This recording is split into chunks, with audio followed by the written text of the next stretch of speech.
Diascofoot, le miroir du football de la diaspora congolaise.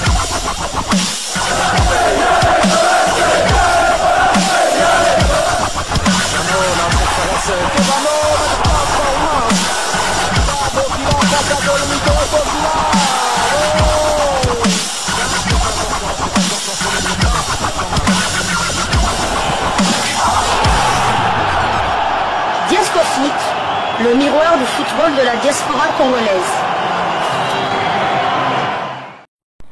Vous êtes sur Diascofoot, le miroir du football de la diaspora congolaise.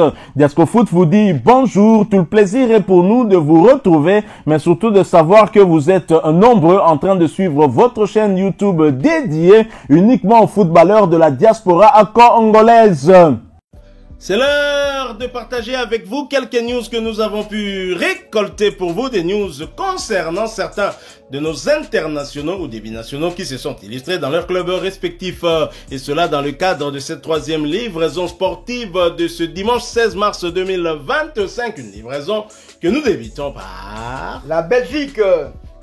Genk peut s'avancer serein vers les Champions Playoffs. Les Limbourgeois ont remporté leur dernier match de phase classique face à l'Union Saint-Gilloise. Score final de 2-1. Les Bruxellois devront se montrer plus concrets pour espérer quelque chose dans les prochaines semaines. L'entame de match est prudente dans les deux camps. Les blocs défensifs appréhendent correctement chaque accélération adverse. Au gré des minutes, ce sont des locaux qui vont prendre le jeu à leur compte. À la 19e minute, Tolu remet en retrait pour Karestas qui enroule de peu à côté. Quelques instants plus tard, c'est Kalali qui repousse du dos un envoi du grec. Il y en a quasi plus que pour les Genkois. La bande aérienne ne parvient néanmoins pas à concrétiser cet ascendant. Maurice s'interpose notamment sur les envois du capitaine et de Kelwadi. En fin de mi-temps, les visiteurs se créent enfin une occasion via Ivanovic. Au retour des vestiaires, la physionomie n'évolue pas vraiment. Stucker se frappe le poteau. Une tentative qui va réveiller pour de bon les unionistes. Les Bruxellois rivalisent davantage avec leur adversaire du soir. Les protégés de Sébastien Pocognoli peinent néanmoins dans les derniers gestes. En face, c'est moins le cas pour Tolu, parfaitement servi dans le rectangle. Le meilleur buteur du championnat place les siens aux commandes. À la 68e minute, 1-0. Mené, les Saint-Gillois ne désespèrent pas pour autant. Marc Alister trouve notamment les gants de Penders. Plutôt que d'être résorbé, l'écart va finalement se creuser. Trouvé au milieu du terrain, David remet en retrait vers sa défense mal calibrée. Sa passe lance finalement le Limbourgeois vers le but du Maurice. C'est Arokodare qui se charge de doubler la mise au petit rectangle. 2-0 à la 83e minute. À l'entame des arrêts de jeu, l'Union va enfin parvenir à se montrer concrète. El Hadj, ancien joueur de Genk, redonne l'espoir aux siens à la 90e minute. Un regain de forme finalement vain. Après division des points, l'Union entamera les playoffs avec 6 unités de retard sur le leader. Les deux internationaux congolais, à savoir Joris Kaembe pour Genk et Noah Sadiki du côté de l'Union Saint-Gilloise, étaient tous deux titulaires et ont disputé l'intégralité de la rencontre. Ces deux joueurs font partie d'ailleurs du trio des internationaux de Sébastien Desabre ayant le plus de temps de jeu. Celui de Joris Kaembe est de 3023 minutes sur les 3411 possibles. Il a disputé 33 des 35 matchs du KRC Genk et il a marqué un but et délivré une passe décisive cette saison. Noah Sadiki, quant à lui, c'est l'international congolais avec le plus de temps de jeu. 3988 minutes passées sur les terrains sur 4382 possibles. Il a disputé 44 des 45 matchs de son club. Et il a marqué 2 buts et délivré 2 passes décisives cette saison. Et maintenant, pour nos deux internationaux, place à la sélection. Nous quittons la Belgique, nous allons cette fois du côté de la Grande-Bretagne. En Grande-Bretagne, nous commençons par l'Angleterre où l'on jouait la 29e journée de la Première Ligue, championnat anglais de première division. Yohan Wissa, inarrêtable, poursuit sa lancée avec Brentford. L'international congolais enchaîne des belles performances avec Brentford. Yohan Wissa a encore marqué hier, samedi 15 mars 2025, en Première Ligue. Brentford a en effet renversé Bournemouth grâce notamment à un but du Léopard, sa 14e réalisation en championnat cette saison. Titulaire en pointe de l'attaque des Bees, comme à son habitude, Yohan Wissa et ses coéquipiers ont concédé l'ouverture du score juste après le premier quart d'heure de jeu. Brentford a réagi grâce à son buteur maison, Yohan Wissa. Yohan Wissa a donc sauté plus haut que tout le monde sur un corner de Bryan Mbeumo pour envoyer le ballon au fond des filets du gardien de Bournemouth et remettre Brentford dans la partie. Les Bees ont même pris les commandes de la rencontre en deuxième période pour finalement l'emporter sur le score d'un but contre 2. Avec ce but, Yohan Wissa est le 7e meilleur buteur de Première Ligue cette saison. L'ancien joueur lorientais compte également 2 passes décisives en championnat à son actif. Yohan Wissa a par ailleurs disputé l'intégralité de ce match et cela pour sa 4e fois consécutive. À noter qu'il s'agissait aussi de sa 5e titularisation consécutive.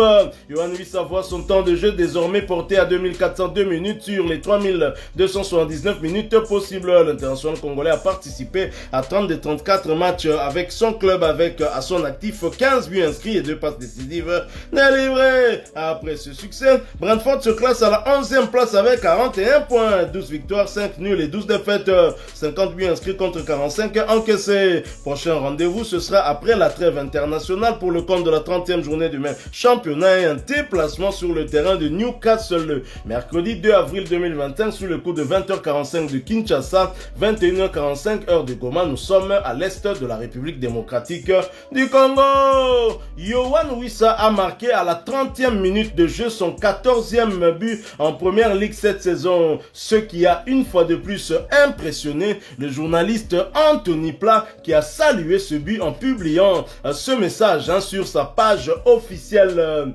Yohan Wissa buteur encore aujourd'hui, le passeur est bien évidemment Bryan Mbeumo. Le Léopard est le premier joueur de l'histoire de Brentford à atteindre les 40 buts inscrits en Première Ligue.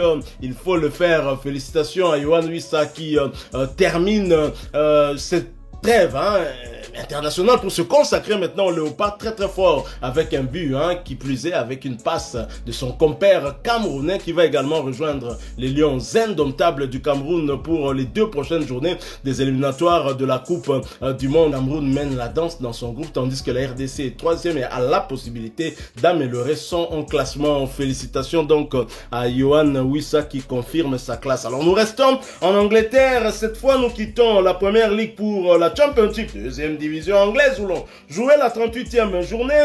Peter Kioso prend le dessus sur Edo Kayembe, Jérémy Ngakia. Est-ce une revanche parce que Jérémy Ngakia le remplace dans la tanière? Question mark. Oxford United de Peter Kioso a retrouvé le chemin de la victoire après 9 matchs de disette en battant Watford d'Edo Kayembe et du néo-léopard Jérémy Ngakia lors de la 38e journée hier samedi. Score final, 1-0. Sur le banc au coup d'envoi, Peter Kioso est entré en jeu à la 68e minute. Son temps de jeu passe à 2554 minutes sur les 3954 minutes possibles. Kioso a participé à 31 des 41 matchs avec son club avec à son actif une passe décisive délivrée. Après ce succès, Oxford se positionne à la 20e place de Championship avec 39 points, 9 victoires, 12 nuls et 7 défaites, 38 buts inscrits contre 55 encaissés. Prochain rendez-vous, ce sera après la trêve internationale pour le compte de la 39e journée du même championnat, un déplacement sur le terrain de Middlesbrough le samedi 29 mars 2025 sous le coup de 16h de Kinshasa, 17h heure de Goma. Nous sommes à l'est de la République démocratique du Congo. En face d'Oxford, Edo Kayembe était bien évidemment titulaire et a disputé l'intégralité de cette rencontre pour sa 2e fois consécutive. Il faut noter qu'il s'agissait de sa 10e titularisation consécutive également, ce qui porte à 3038 minutes son temps de jeu sur les 4076 minutes possibles. L'international congolais a participé à 39 des 41 matchs avec son club avec à la clé 8 buts inscrits et une passe décisive délivrée. Et également dans les 11 de départ du côté de Watford, le néo-léopard Jérémy Ngakia a été remplacé à la 88e minute. Jérémy Ngakia voit son temps de jeu désormais à 1300 minutes sur les 4076 minutes possibles. Il a participé à 20 des 41 matchs avec son club avec à son actif un but inscrit. Après ce revers, Watford est 10e de Championship avec 52 points, 15 victoires, 7 nuls et 15 défaites, 47 buts inscrits contre 50 encaissés. Prochain rendez-vous, ce sera après la trêve internationale pour le compte de la 39e journée de Championship et la réception de Plymouth Argyle le samedi 29 mars 2025 sous le coup de 13h30 de Kinshasa, 14h30 heure de Goma. Nous sommes à l'est de la République démocratique du Congo. Toujours en Championship et toujours pour le compte de cette 38e journée, un partage pour Grady Diangana et WBA. Grady Diangana et le West Bromwich Albion ont enchaîné avec un deuxième nul de suite lors de la réception d'Hull City. Score final, un but partout. Sur le banc à l'entame de cette dernière rencontre, l'ailier international congolais a disputé les 30 dernières minutes. Son temps de jeu passe à 1450 minutes sur les 3843 minutes possibles. Diangana a participé à 29 des 40 matchs avec son club, avec à la clé 4 buts inscrits et 2 passes décisives délivrées. Après ce partage, West Brom est 6e de Championship avec 57 points, 13 victoires, 18 nuls et 7 défaites, 48 buts inscrits contre 34 encaissés. Prochain rendez-vous, ce sera pour le compte de la 39e journée après la trêve internationale avec les Léopards, puisque Grady Diangana retrouve la tanière et ce sera un déplacement du côté de Norwich City le samedi 29 mars 2025 sous le coup de 16h de Kinshasa, 17h heure de Goma. Nous sommes à l'est de la République démocratique du Congo. Nous quittons l'Angleterre mais pas la Grande-Bretagne. Nous allons cette fois du côté de l'Écosse.